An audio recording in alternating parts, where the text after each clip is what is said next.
and welcome to Harvesting Our Wellbeing as Educators. I'm Maura O'Higgins with Hugh Fitzmaurice, and today John Horan is our guest. I'll hand you over to Hugh. Thanks very much, Maura, and it's great to have John with us today. How are you, John? Grand, yeah, good fun. Good man, great to have you. So just want to introduce John. John has served as the 39th president of the G.A.A, and John was the first Dublin-born G.A.A president since 1924. He is a secondary school principal in St. Vincent's, Glasnevin, CBS. So we're delighted to have John with us today to talk about wellness and in education and for harvesting our well-being as educators.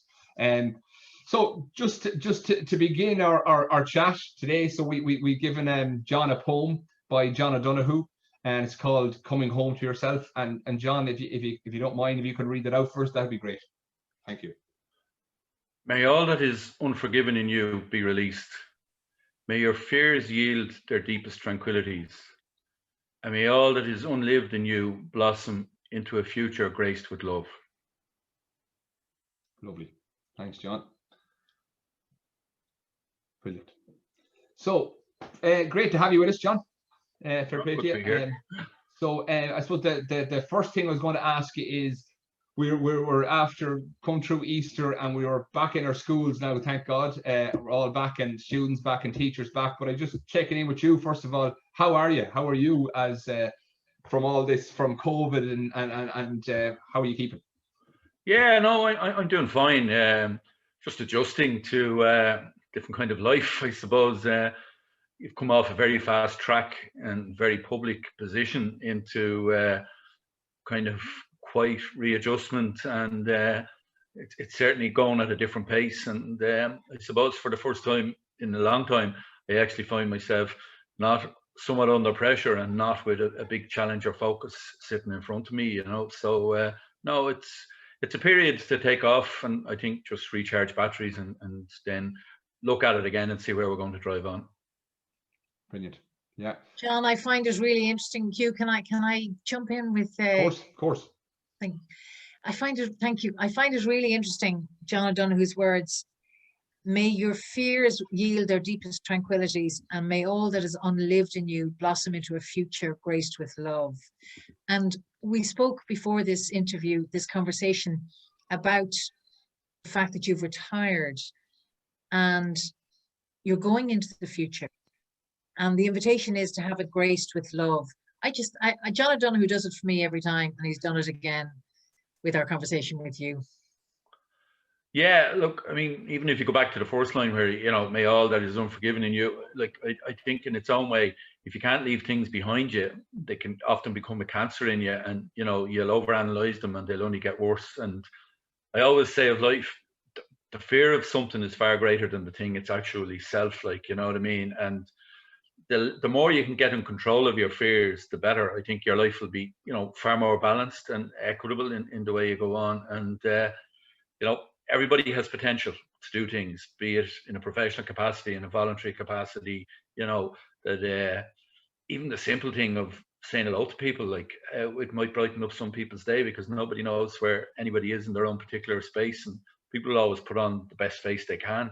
But, like, you know, sometimes people will always feel good for the fact that you stop and have a few words with them, or, you know, even just acknowledge them. Like, so, like, simple things in life can make life better for everybody, you know? Yeah. And John, I'm just thinking, as your role of president of the G.A.A and then as principal of a school, it can be a very lonely role, and you've had to lead a school, lead massive organization through COVID, through a major pandemic, which is, you know, very challenging. And I'm just thinking, within all that, you know, and that role as, you know, leading an organization, like, how have you found, you know, that kind of chance of taking a breath or being able to get clarity? What has helped you through all of that? I suppose, like, it's funny, I actually didn't go for the principalship in the school when it was first advertised. And one of the reasons was I actually had a concern that I mightn't be good at delegating and bringing a team on board and bringing it together. And funny enough, as it turned out, it was probably one of my greater strengths was to delegate. And I think if you empower other people and bring people around with you and bring people with you on the journey that you're on, I think you will actually, perform far better. And I think if you're in a leadership position, you have to step back from the trees, because otherwise, if you get inside the trees and get wrapped up in it, you'll never actually see the thing in a broad picture and get a good analysis of it. So in both situations, be it in the school or be it in the G.A.A., it was a case of getting good people around you, people you could trust, people that had potential to deliver and do things for you. And I think that's what got me kind of through it. You know what I mean? I remember being addressed by the inspectors, because of the WSC, just about 2 months before I left to take up the presidency, and they said, some of the staff feel, they weren't included, and I just looked and said, it's as simple as this. When I took over, I was at the bottom of a hill and I had to get up it, and I couldn't spend all my time trying to convince everybody that this was the road to go. I spent the time at it, then I had to move, and it was a case, come with me if you want, and enough and more than enough came with me to get us up the hill. So I said, that's the reason why. That was my explanation. In terms of the G.A.A., it was a more lonely position in lots of ways, because you were caught so much in the public domain and whatever. But I was lucky. I had a good kitchen cabinet, as I call them, around the place, who kept me on the straight and narrow and had my back covered and were loyal to me. And I had good staff and good chairmen of committees that actually were able to do the jobs that you asked them to do. So you weren't caught doing all the jobs. You had people doing them for you, and you were tipping in and out of them, giving them reassurance, motivating them, keeping the relationship going. And key to it all was, I think, relationships. And if you don't have relationships with people, well, then your progress is going to be very slow, Yeah. I'm just building on that, what you're after saying about relationships. I saw there your manifesto with the G.A.A., where we all belong, and about building relationships. And I know in your presidency, what's important, one of the areas that are important, is building a sense of community and building a sense of relationships, and volunteerism was very, very important as well, which is which we've seen throughout the COVID experience, what the G.A.A. has done, which is brilliant. I'm just thinking, in a school then, how do you, in terms of educators, working in the school in a busy time, in a difficult time, how do we create that sense of community and coming together and those relationships in terms of your leadership? What can help that, do you think? Well, again, I think the most important thing is the person you're dealing with, in terms of your staff, that you're there, you know what's going on in their lives, and you support them. I just saw a clip lately of a CEO taking up an organization, and he said he contacted all the staff online, obviously, and he said the conversation centered about them as an individual, their personal backgrounds, and what was going on in their lives, and he never actually discussed the job at all, because he said if he didn't establish relationships with the people, he was never going to be able to work with them. And you have to know what's going on in people's lives. So I think relationships are what it's all about. I mean, I always remember one time tapping a teacher on the shoulder and calling them into my office and saying, "You're not in good form lately. Are you okay? What's wrong?" He went back to someone else in the staff, shocked that I even noticed that was going on in his life. You know what I mean? And straight away, he had my back covered. He was, so much appreciative of that simple little thing, of that tap on the shoulder. But it was important to show an interest in him as a person, not just somebody that came in and went through the motions of teaching and walking out the door. And I think I was involved in the Red Cross, actually. I ended up being the national vice chairman of the Red Cross. And one great lesson I learned from that was, it didn't matter what position you had in it. Everybody involved, like yourself at the time, was a volunteer. So you had to motivate and get the best out of them. And it didn't matter if you had a senior rank and they'd no rank. You had to get them to volunteer to do it all. So you had to keep the motivation going and get it. And it's the same in teaching, because if you look on it, what's the difference between the teacher that comes in 2 minutes before the first bell, teaches his classes, and leaves the minute the bell goes, as to the teacher that comes in early, does a little bit of extra tuition in the morning, takes sport, takes music, does other things within the school, things that give a spirit to a school. He's the true teacher, but they both get the same wage. So how do you get the guy to do the extra? It is about motivation. And, if you don't motivate him and you don't have a relationship with him, he's hardly going to hang around doing it, because he'll get fed up and he'll say, "Oh, I'm not doing that. I'm not appreciated," and whatever, and walk. So it is about establishing relationships and getting the best out of people. And I see it the same in the G.A.A. Like somebody said to me, one of the key important things in my year building up to be the president was appointing your committees and getting that right. And it was about getting the right people to do the actual job on the committees, and I think by taking my time and getting it right, it worked out well. That a lot of the subcommittees did a lot of good work in that time. Like, it's the same. If you have good motivated teachers, you'll get a lot of good work out of them, and they'll deliver well for the overall picture of the school. Like, you know. Hugh, can I ask a question? Of course. John, it's fascinating that you've transferred the skills as a principal right into your G.A.A. work, and the same desire to motivate and build relationships. What made you want to become a teacher, and what subjects did you start teaching at? I taught maths and science because they were the two. I had obviously a big graph for, and went to college then to study science, did a BSc in UCD. The motivation to become a teacher, I suppose I always had an interest in, as my sister said, you're a bit of a Pied Piper. You always had an interest in, you know, your cousins, those younger than you, and encouraging them and whatever. And I suppose it was the same a bit in the Red Cross. So they were kind of the things that motivated me to get into it. And I suppose kind of when I was in teaching, I was always kind of looking out for the struggling sheep, if you know what I mean, the one that was kind of life was a challenge to, and could you help them along?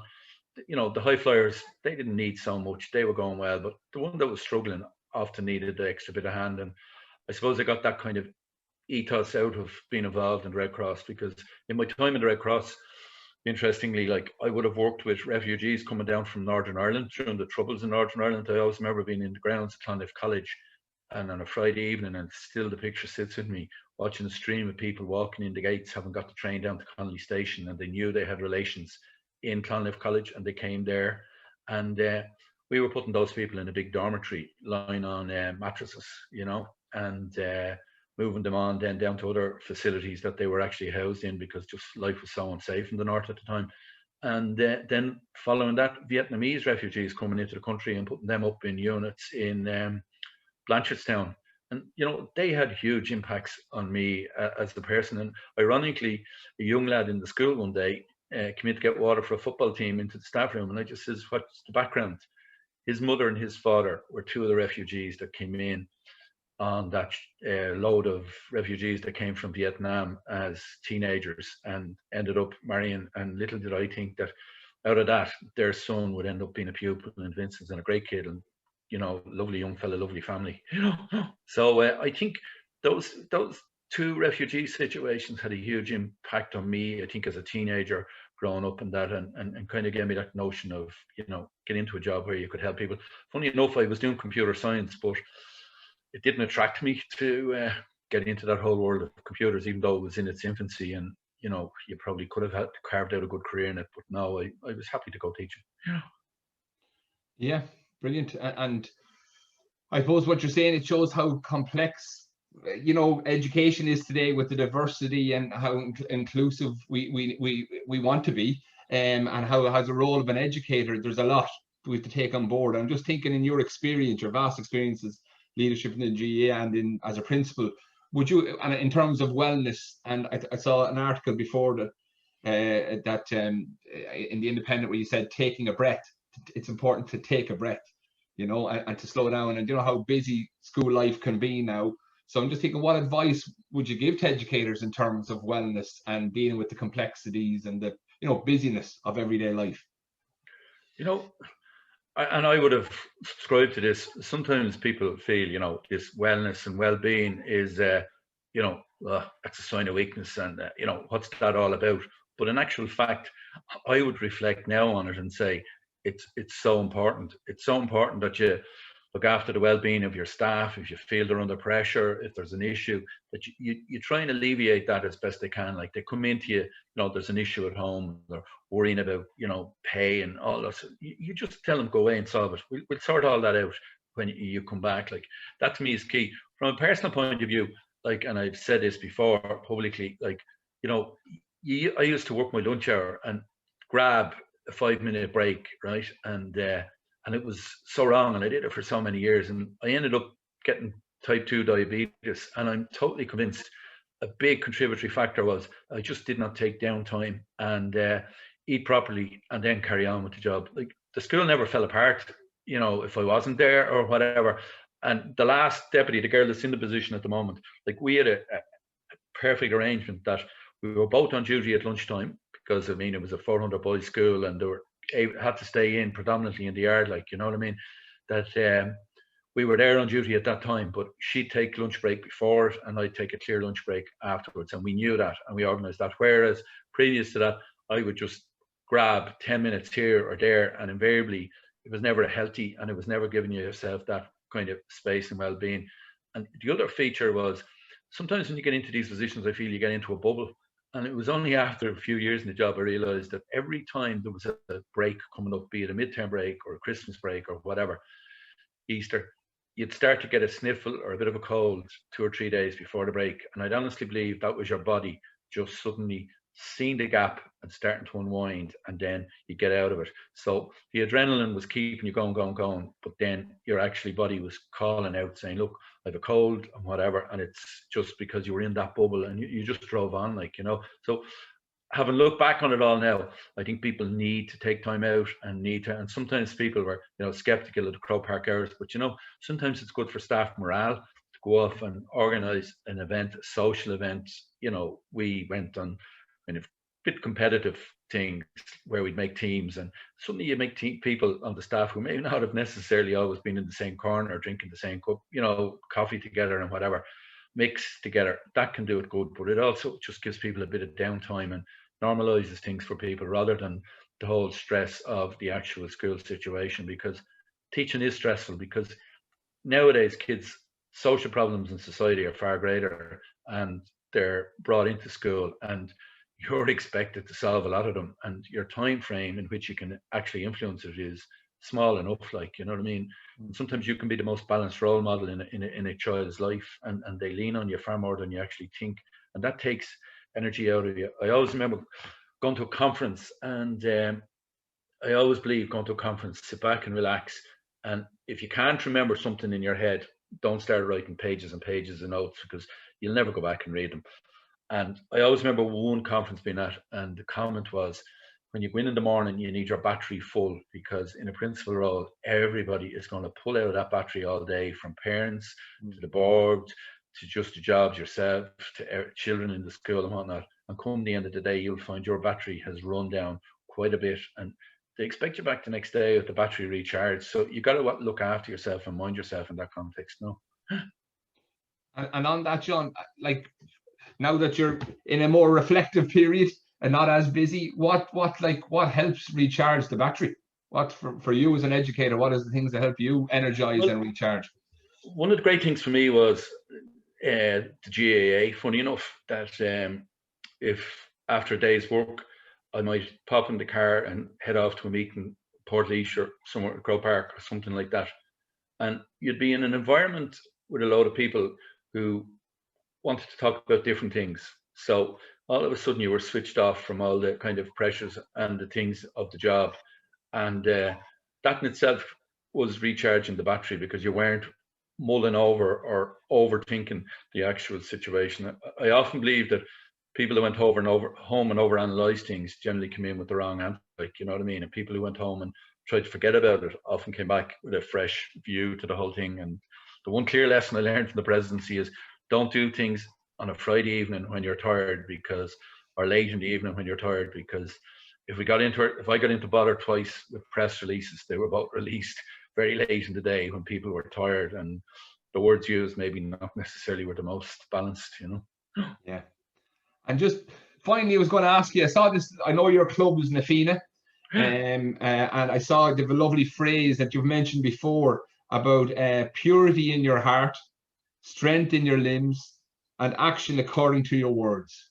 And I know you've mentioned in a previous speech, I think your acceptance speech, wasn't it, for the presidency? Yeah, the night I was elected, yeah, I highlighted in fairness, I highlighted the role that the leaders in Nafina had on me as a young lad growing up, and how they they taught you how to behave yourself and carry yourself, and, you know, they set standards that you had to maintain, and it was always written on your membership that those were 3 qualities that you had to, you know, align yourself to, and, you know, action according to your words, spirit in your your limbs, strengthen your limbs and purity in your heart, like definitely would, little things like that, just if you bounce in and now and again off them, they're a little check on you as to where you're going, I feel, and what you're actually doing. Like, it's no more than making a mission statement or, looking at your values of what you're actually doing as a school or anything like that.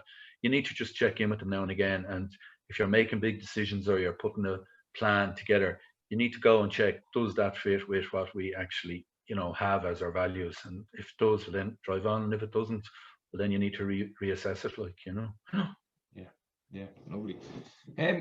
Well, John, I have to say I really enjoyed the conversation, and we're just going to bring it back to John O'Donoghue again, if that's all right, our poem for coming home to yourself. So if you don't mind, if you can read it back to us, that'd be great. Thank you, John. May all that is unforgiven in you be released. May your fears yield their deepest tranquilities. May all that is unlived in you blossom into a future graced with love. Lovely. Yeah, really good. Well, I admire your honesty and your straight talking. Fair play to you, and it's great having you with us, John. And thanks so much for giving your time and your insight on wellness and education and your role as a leader. Really appreciate it. Thank you. No problem. As I said, I was a bit of a cynic towards it, but now I've become, with the maturity of time, to realise the importance to sustain yourself and get yourself there, Thank you, John, and every wish of happiness in your retirement. Thanks a million, Marie. Thanks, and thanks you. Thanks for having me. Thanks very much, and John. thank you for listening. No problem.